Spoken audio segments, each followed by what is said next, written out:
this week was pretty cool because I felt like I made some birdies this week, and I felt like I did really well in that regard, but I also made some just really silly mistakes. I played 18, I think, and probably about 25 over.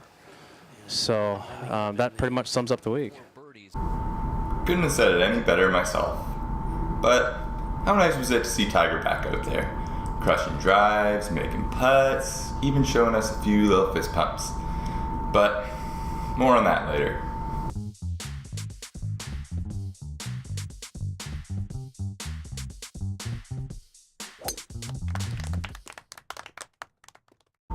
It was quite a week at the Hero World Challenge in the Bahamas. Tiger may have stolen the spotlight, but it was Hideki Matsuyama adding another win to what has become a ridiculous end to 2016. With the win, Matsuyama now has 4 wins in his last 5 starts worldwide and a second place finish in the other. The 24-year-old is already in the discussion for best Japanese golfer of all time. Hideki started the final round with a 7-stroke lead and was in cruise control for most of the final round, despite clearly not having his best stuff. Henrik Stenson did his best to make things interesting though. Down by 8 strokes as he walked off the 5th green, Stenson managed a near miraculous comeback standing on the 18th green with a potential putt to send it into a playoff. Matsuyama then pulled off a clutch chip that made Stenson's putt irrelevant, and Matsuyama was the recipient of this, a trophy of a tiger from Tiger.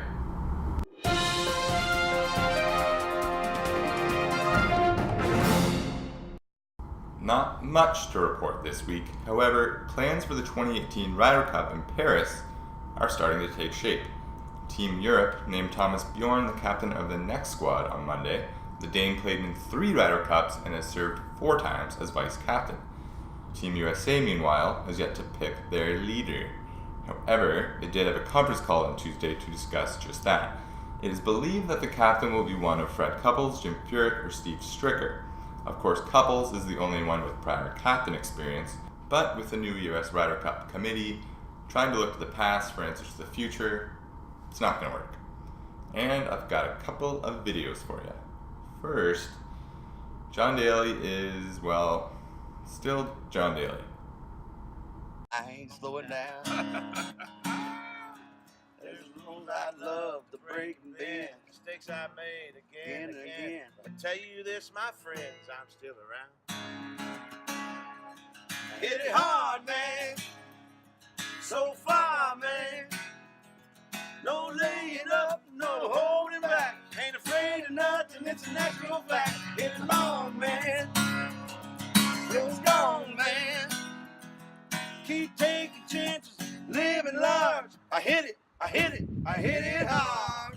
Woo! All right. Woo! Here we go, baby. My little Paige, just pump it out there about 325. It'll be all right. It's only gonna hurt. Oh, baby. Next, I don't think these guys on the European tour will be getting a warning for slow play after stopping to take this in.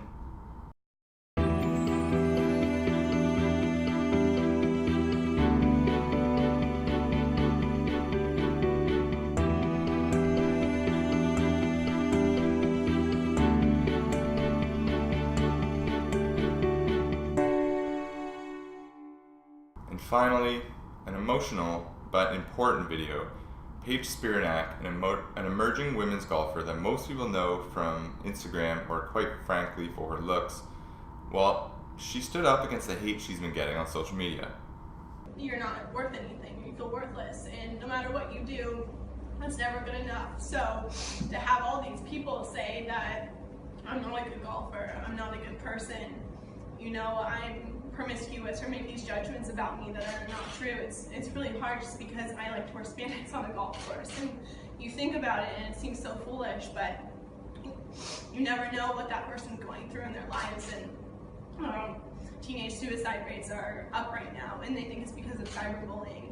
And so if I can share my story and I'm okay with being emotional about it, and I'm okay with kind of expressing what happened to me, because people don't realize how hard it really was on me and how bad it really does get, and comments that I do get, and people, you know, threatening my life and saying that the world is better off without me. You know, people don't see that side of it. And I think it's really, really important to share that with everyone. Good for you, Paige. People, they're the worst. Pretty good start, right? He may have only finished 15th of 17 golfers by the end of the week, but here are some numbers that show a better story. Tiger was 10 under par on the front nine this week, 6 over par on the back nine. So after a long layoff, you have to figure fatigue played a large factor in those back nine scores. The same can be said for his final round 76. His best round of 65 came in a round when he was playing alone, and that round took under 3 hours to play. As Tiger always says, he just needs more reps. Tiger led the field with 24 birdies. It was good to see that he could still go low, especially considering how poorly he played the par 5 this week. Usually, those are his babies. Tiger was also playing almost 10 pounds underweight, having gotten sick from his kids over Thanksgiving, lending more credence to the fatigue factor. With the 15th place finish, Tiger jumped from 898th in the world to 650th. Not bad. The reaction from fellow tour players was interesting to gauge as well. Here are a few examples of that. I don't care what the score is, we want our champion back, Bubba Watson said. We want our Tiger Woods back. We want Tiger back. We want him playing again. That's why we get into this. Not to play for second, but to have a chance to take down the top couple greatest to ever play the game.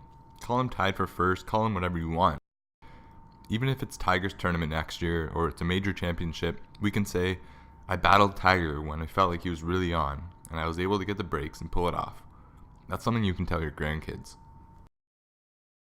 I still want to beat him. Tiger still wants to beat me. It's just like everybody out here. One thing that hasn't changed, Tiger not only moves the needle, he is the needle. As you see here, from Thursday to Sunday, the ratings took a massive spike. And with Tiger playing early on the weekend, the numbers become even more interesting if you look at the Golf Channel's lead-in ratings. Pretty incredible. Those ratings seem to have inspired bookmakers to update their Masters odds. As you see here, Tiger now sits tied 6th in terms of odds to win, ahead of Race to Dubai winner and Hero World Challenge runner-up Henrik Stenson. Interesting. As for when we will see Tiger next, that remains a bit of a mystery. He did allude to a full PGA Tour schedule in the upcoming year, but didn't lock anything in.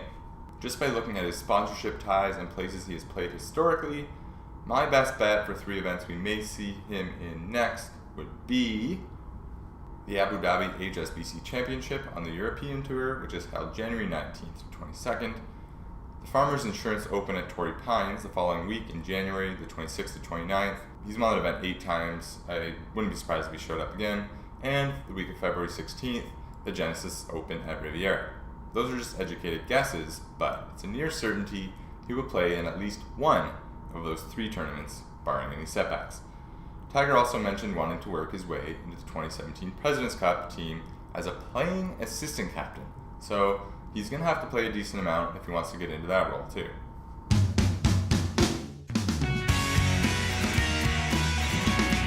This week, Greg Norman is the host of the longest-running PGA Tour sanctioned postseason event, the Franklin Templeton Shootout at Tiburon Golf Club at the Ritz-Carlton Resort in Naples, Florida. Pretty long title, if you ask me.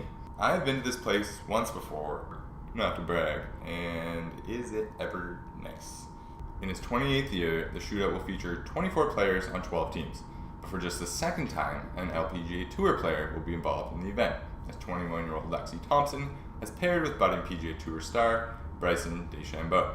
There are 8 players from the top 50 in the World Golf Rankings also in the event, and key pairings include the aforementioned Lexi and Bryson, Smiley Kaufman and Justin Thomas coming off of their winter meetings.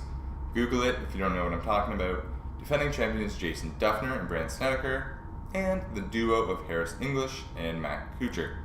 It is just a 3-day event. The format will be scramble on Thursday, modified alternate shot on Friday, and better ball on Saturday. The winners will split a check of $770,000. Not bad for 3 days' work. I'm not going to bother making any picks this week, but I will say that I am rooting heavily for Smiley and JT.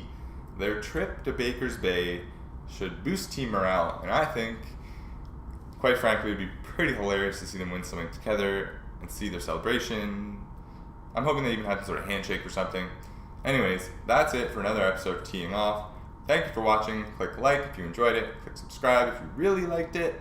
And please let me know what you thought in the comments. I'm RJ McCullough, and I will see you again next week.